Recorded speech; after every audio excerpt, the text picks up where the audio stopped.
Hello students, today we are going to start next topic of solution, that is solubility of gas. Solubility of gas in liquid. Okay, as you know, when solids dissolve in liquid, then the dissolving of solid material in liquid is called dissolution.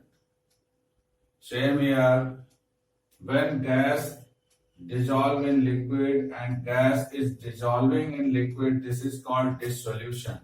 We can understand this by following equation: gas plus liquid, reversible solution. So the forward direction process is called dissolution. Dissolution. Understand? यहाँ पर क्या हो रहा है कि when a reaction or process is going to backwards, then gas and liquid get separated. यहाँ पर इसको हम क्रिस्टलाइजेशन नहीं कहेंगे, वहां पर क्रिस्टल पार्टिकल्स सेपरेट होकर के क्या कर रहे थे, वो सॉल्वेंट और सॉलिड सेपरेट हो रहे थे. That was the crystallization. यहाँ पर क्रिस्टल फॉर्मेशन नहीं हो रहा है. ठीक है ना, आपको इतना ध्यान रखना है. आपको क्या समझना है, बहुत सारी गैसेस हैं जो लिक्विड में सॉल्युबल होती हैं. जैसे आपको पता है कि oxygen is soluble in water in very small amount, और इसी वजह से क्या होता है, ये जो एक्वाटिक एनिमल हैं उनकी लाइफ वाटर में बनी रहती है. ठीक है ना, उनकी लाइफ वाटर में बनी रहती है. क्यों? क्योंकि oxygen is soluble in water. ठीक है ना. अब देखिए जरा, यहां पर हम कुछ फैक्टर समझते हैं. The solubility of gas in liquid depends on the factor like pressure, temperature,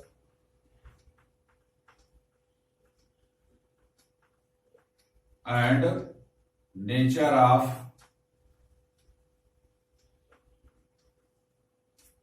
solvent, nature of gas. ठीक है ना.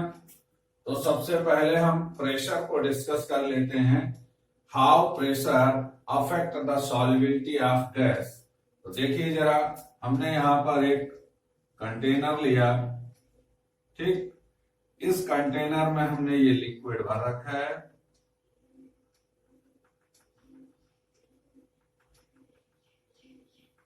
This is the liquid filled in a container. ठीक, अब इसमें हमने क्या किया, एक गैस को फिल करके और यहां पर हमने एक पिस्टन लगा दिया. This is a piston. इस पिस्टन में हमने क्या किया है, एक W1 वेट रख दिया, जिससे यहां पर एक प्रेशर क्रिएट हो गया. यहां पर गैसेस हैं. ठीक है, आप समझ रहे हैं, यहां पर गैस के मॉलिक्यूल्स फिल हैं. क्या होगा, गैस के मॉलिक्यूल इस लिक्विड में डिसॉल्व हो रहे हैं, लेकिन साथ साथ क्या हो रहा है, कुछ गैस के मॉलिक्यूल लिक्विड को लीव करके वापस आ रहे हैं. ठीक है ना. तो यहां पर जैसे ही दोनों का रेट, किन दोनों का rate of entering of gaseous molecule in the liquid and rate of leaving of gaseous molecule from the liquid, दोनों सेम हो जाएंगे. उसको हम क्या कहेंगे, now equilibrium got established. Equilibrium establish हो गया, उस कंडीशन में the amount of gas which soluble in the specific amount of solvent at specific temperature जो होगा that is called solubility of gas. ठीक है ना। अब चूंकि हम प्रेशर के इफेक्ट को स्टडी कर रहे हैं तो थोड़ा हमने क्या किया, एक दूसरा हमने सेम सिस्टम लिया। ठीक है, वही लिक्विड, सेम लिक्विड, इसमें सेम अमाउंट में फिल है। क्लियर। और सेम गैस भी यहां पर क्या है, फिल है। सेम गैस को भी फिल कर रखा है। These are the gas molecules, these are the gaseous molecules. Understand children? And this is the piston,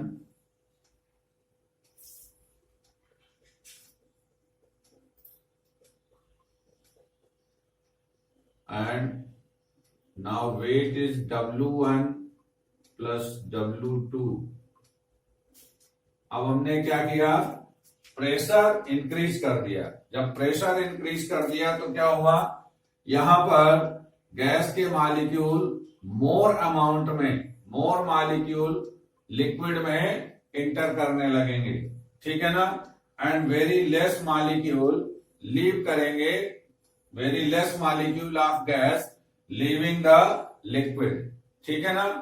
तो अब क्या होगा, a new equilibrium establish when the rate of entering of gaseous molecule in liquid and rate of leaving of gaseous molecule from the liquid दोनों equal हो जाएंगे, then new equilibrium get established, नया equilibrium establish हो जाएगा। और उस condition में हम क्या देखेंगे कि सॉल्युबिलिटी ऑफ गैस इंक्रीज हो गई है लिक्विड में। क्यों, प्रेशर बढ़ा हुआ है। ठीक है ना।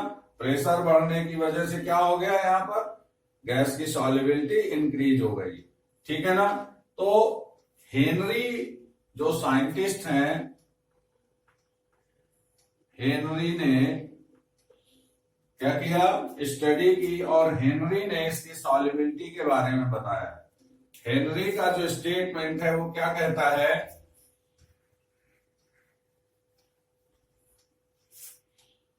The solubility of gas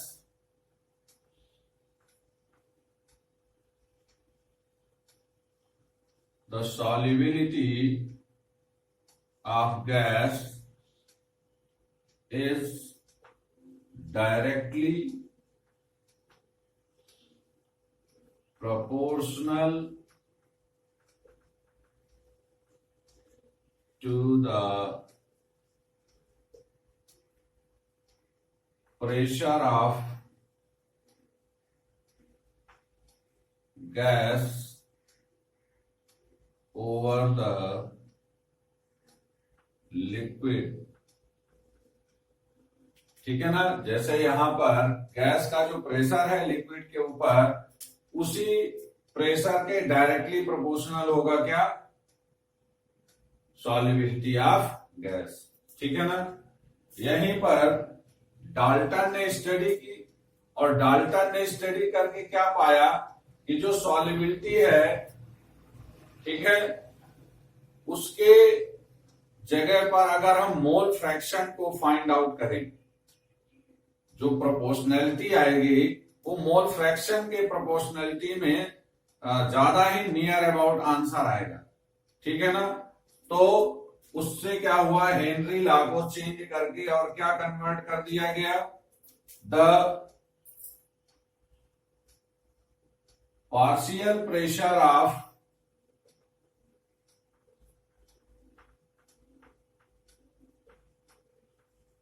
gas in vapor phase,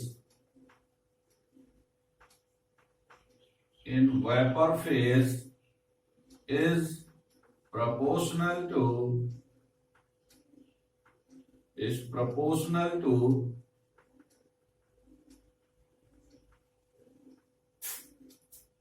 mole fraction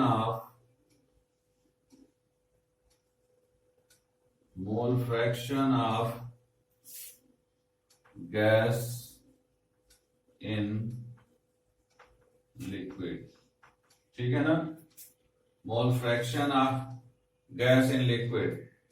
तो अब यहां पर मान लीजिए partial pressure of gas is P, okay, and the mole fraction of gas in liquid is X, then P is directly proportional to X। तो क्या होगा, P is equal to KH into X। क्या किया हमने, proportional हटाया और proportionality constant में हमने क्या यूज कर लिया, KH, where KH is Henry law constant, Henry law constant, समझ गए ना, KH is Henry law constant. ठीक, ये बात समझ में आ गई आपको। इसी फार्मूले के बेस पर आपको क्या करना है, न्यूमेरिकल सॉल्व करना है, ओके। अब यहां समझने वाली बात यह है कि जैसे जैसे KH बढ़ेगा वैसे वैसे मोल फ्रैक्शन घटेगा।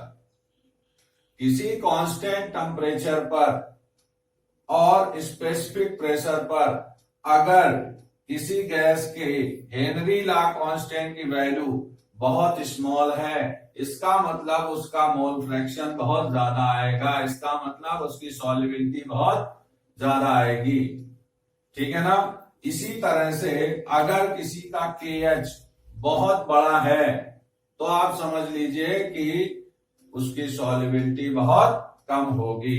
तो इसी बेस पर आप लोग क्या कर सकते हैं, गैस की सॉल्युबिलिटी को इंक्रीजिंग या डिक्रीजिंग ऑर्डर में अरेंज कर सकते हैं on the basis of the value of KH of different gases in the liquid at same temperature. समझ में है कि नहीं है। हम अगर इंक्रीजिंग ऑर्डर ऑफ सॉल्युबिलिटी में अरेंज करना चाहते हैं तो KH के डिक्रीजिंग ऑर्डर में अरेंज कर देंगे, और अगर हम सॉल्युबिलिटी के डिक्रीजिंग ऑर्डर में अरेंज करना चाहते हैं तो KH के इंक्रीजिंग ऑर्डर में अरेंज कर दे, बिल्कुल करेक्ट हो जाएगा। बात समझ में आ गई कि नहीं आ गई। अब हम क्या करते हैं, अब हम देखते हैं एप्लीकेशन ऑफ हेनरी लॉ। यहीं पर हम समझते हैं एप्लीकेशन ऑफ हेनरी लॉ।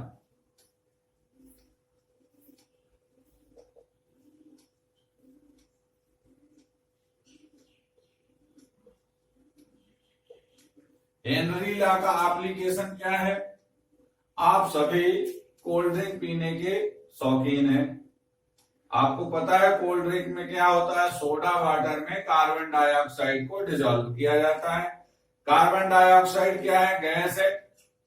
तो कार्बन डाइऑक्साइड को जब वाटर में डिसॉल्व किया जाएगा तो क्या कैसे करेंगे, हाई प्रेशर पर करेंगे, समझ गए ना।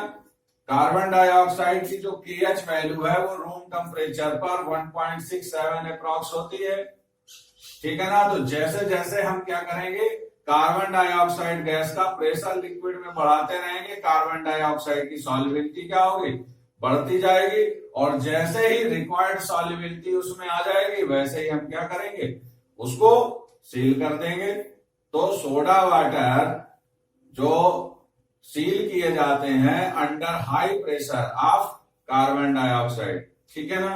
दूसरी बात क्या है, दूसरा जो एप्लीकेशन है हेनरी लॉ का वो है एक्वेटिक एनिमल का। कहने का मतलब ये हुआ कि जो एक्वेटिक एनिमल्स हैं लाइक फिश या कुछ दूसरे, उनको सर्दियों में ज्यादा अच्छा फील होता है बजाय गर्मियों के, ठीक है। उसका कारण क्या है, सर्दियों में टेम्परेचर कम होता है, टेम्परेचर कम होने पे सॉल्युबिलिटी ज्यादा होती है, और टेम्परेचर ज्यादा होने पे सॉल्युबिलिटी घट जाती है। तो सर्दियों में the level of oxygen in water is greater than the level of oxygen in the water at summer season. तो उसकी वजह से क्या है, जो एक्वेटिक एनिमल है वो विंटर सीजन में ज्यादा अच्छा फील करते हैं। तीसरा एप्लीकेशन क्या है? तीसरा एप्लीकेशन ये है कि जो सी डाइवर्स होते हैं, गोताखोर जो होते हैं, वो जब अंडर द डीप वाटर जाते हैं, तो अंडर द डीप वाटर जाएंगे तो उनके ऊपर वाटर का लेवल बहुत ऊपर होता जाएगा। जैसे जैसे अंडर द डीप सी जाएंगे क्या होगा, उनकी बॉडी के ऊपर पानी का लार्जर अमाउंट होता जाएगा। नीचे से भी वाटर है, ऊपर से भी वाटर है, तो क्या हो रहा है, उनकी बॉडी में वाटर का जो बाहर से सी वाटर है उसका उनकी बॉडी में प्रेशर पड़ेगा। प्रेशर पड़ेगा तो जो गैस सिलेंडर में लेकर के गए हैं उसको इनहेल करेंगे, तो प्रेशर की वजह से इनहेल्ड गैस क्या होगी, उनकी ब्लड में ज्यादा डिजॉल्व होगी।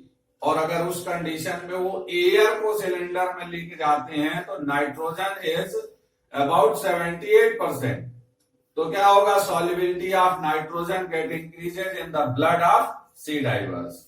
लेकिन जब वो क्या करेंगे, जब वो ऊपर आएंगे समुद्र में, सरफेस की तरफ आएंगे, then pressure get release. Pressure धीरे धीरे क्या होगा, कम होता चला जाएगा। प्रेशर कम होता जाएगा तो क्या होगा, फिर वहां पर जो नाइट्रोजन गैस उनके ब्लड में डिजॉल्व हो चुकी है वो बाहर निकलने का प्रयास करेगी, और उसी से क्या होगा, उनकी जो वेन्स और आर्टरीज हैं ब्लड की, उनमें बबल्स आ जाएंगे। ठीक है ना, और उससे क्या होगा, बबल्स आने से उनको बहुत सफोकेशन फील होगा। अगर वो बबल्स बाहर नहीं निकले तो उनकी लाइफ भी डेंजर में आ जाएगी, मर भी सकते हैं वो। इस तरह की प्रॉब्लम को क्या कहते हैं, बेंड कहते हैं। बेंड, BEND, समझ रहे हैं ना। तो इसलिए जो सी डाइवर्स होते हैं वो एयर का मिक्सचर न ले जाकर के क्या करते हैं, वो दूसरा मिक्सचर ले जाते हैं। तो ये आप ध्यान रखिएगा, आपके लिए बहुत इंपॉर्टेंट है। हीलियम, नाइट्रोजन और ऑक्सीजन 11.7% क्या होता है, 11.7% हीलियम ले जाते हैं वो। ठीक है ना। अच्छा, ऑक्सीजन को कैसे लर्न रखेंगे आप? ऑक्सीजन का एटॉमिक मास कितना होता है, 16। तो O2, क्योंकि एयर में तो O2 है, तो इसका मॉलिक्यूलर मास कितना हो जाएगा, 32। 32.1% क्या होती है, ऑक्सीजन होती है। तो नाइट्रोजन गैस कितनी होगी, नाइट्रोजन गैस दोनों को ऐड कर लीजिए तो कितना आ जाएगा, लगभग 56.2%। समझ रहे हैं ना, 56.2% उसमें नाइट्रोजन होती है। एयर में नाइट्रोजन कितनी थी, 78%। ज्यादा नाइट्रोजन थी तो ज्यादा डिजॉल्व हो रही थी। अब नाइट्रोजन क्या हो गई, कम हो गई, तो नाइट्रोजन डिजॉल्व भी नहीं होगी ब्लड में। बात समझ में आ रही है। तो बेंड प्रॉब्लम से ओवरकम होने के लिए जो सी डाइवर्स हैं वो जो मिक्सचर लेके जाते हैं फॉर इनहेलिंग, वो क्या है, हीलियम, नाइट्रोजन और ऑक्सीजन का मिक्सचर है। 11.7, 56.2 एंड 32.1% का। समझ गए। तीसरा जो है वो क्या है, जब आप पहाड़ों में कभी एडवेंचर करने के लिए जाते हो तो आप देखोगे जैसे जैसे आप ऊपर की तरफ बढ़ोगे तो आपको हल्का सा एक टायर फीलिंग भी होगी। आपको लग रहा है कि मैं ऊपर चढ़ रहा हूं, इसलिए टायर फीलिंग हो रही है, सही है, लेकिन कुछ एक्स्ट्रा टायर फीलिंग होगी आपको। दूसरा, आप जब कोई चीज याद करेंगे तो आपको याद करने में और उसको कैलकुलेट करने में आपको थोड़ा सा क्या होगा, वक्त ज्यादा लगेगा।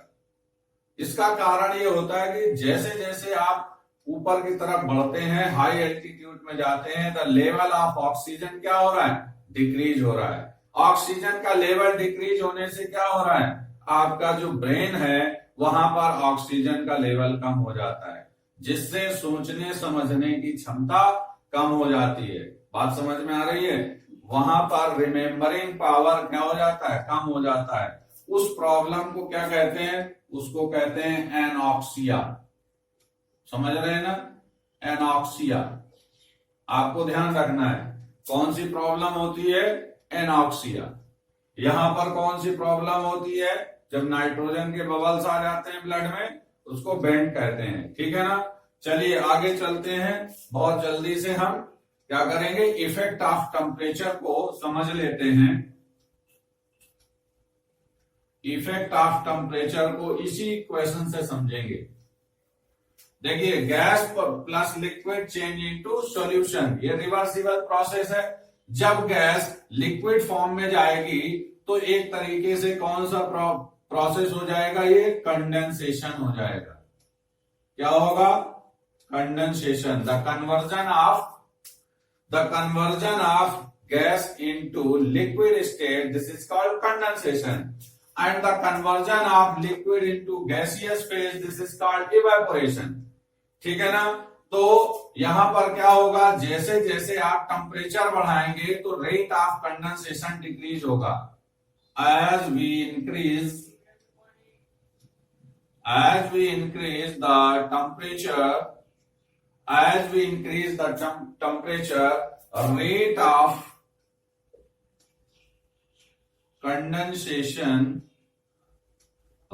of condensation decreases। समझ गए? कंडेंसेशन का रेट डिक्रीज होगा।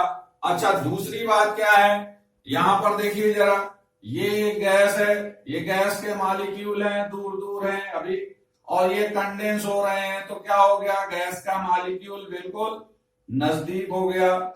नजदीक हो गया मतलब बॉन्ड डिस्टेंस जो थी वो क्या हो गई, डिक्रीज हो गई। इससे क्या होगा, एनर्जी रिलीज होती है। तो जब गैस सॉल्यूशन फॉर्म में आती है तो this is the exothermic process, means condensation is exothermic. आपको इस तरह से समझना है। Condensation is exothermic process, means dissolution of gas in liquid is an exothermic process. तो एक्सोथर्मिक प्रोसेस में जब आप टेम्परेचर बढ़ाएंगे तो क्या होगा, ली कैटलियर प्रिंसिपल क्या कहता है, when you increase the temperature then the equilibrium shifted towards that direction where heat energy is absorbed। तो एक्सोथर्मिक प्रोसेस में तो हीट एनर्जी क्या हो रही है, सिस्टम से बाहर जा रही है, रिलीज हो रही है। एब्जॉर्ब कब होगी, जब सिस्टम लेगा हीट को। यहां तो सिस्टम ही एनर्जी को दे रहा है, और आप टेम्परेचर बढ़ाओगे तो क्या होगा, एक्सोथर्मिक प्रोसेस बंद हो जाएगा। मींस जो कंडेंसेशन प्रोसेस है, डिसोल्यूशन प्रोसेस है, वो रुक जाएगा।